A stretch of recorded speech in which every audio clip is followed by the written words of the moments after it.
I'm Stan Ellsworth. You might have heard me talking about history on American Ride.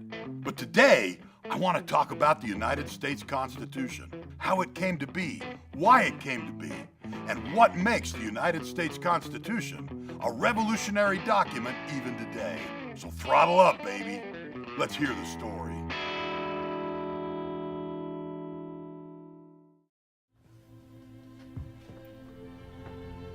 Long ago, in his farewell address to the nation, President Washington warned us about many things.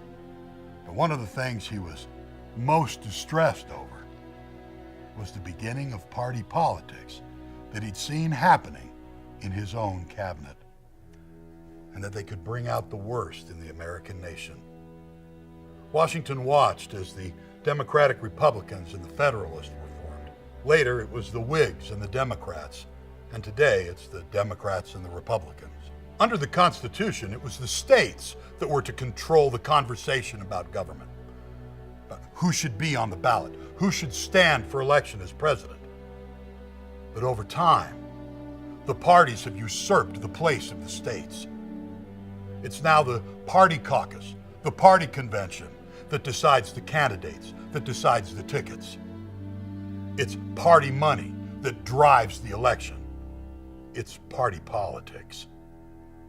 And way too often, the will of the party silences the voice of the people.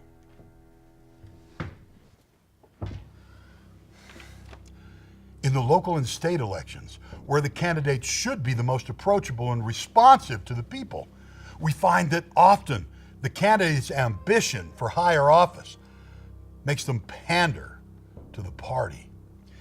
In the old days, it was considered impolite, even crass, to campaign for office.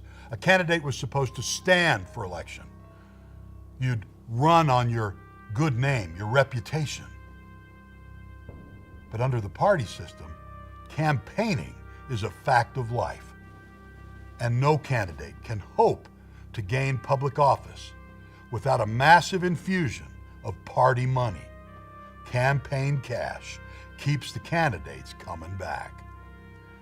Now, some of the biggest changes that party politics have managed to work into the Constitution are these.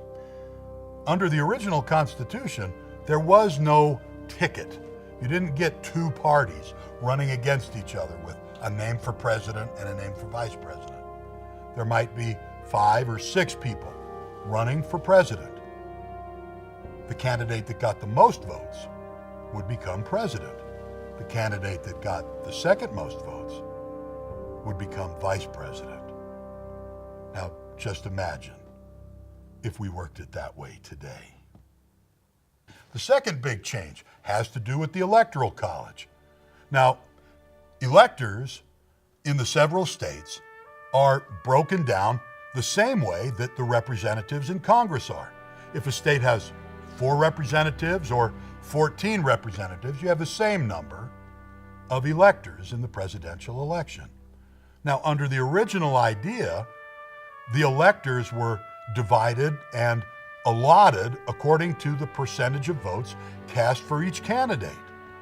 Today, it's pretty much winner takes all.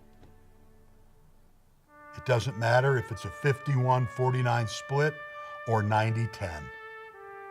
There's always diversity in voice in every state. And party politics has taken away the ability of the Electoral College to truly represent the voice of the people. And the voice of the people should always be heard over the will of the party.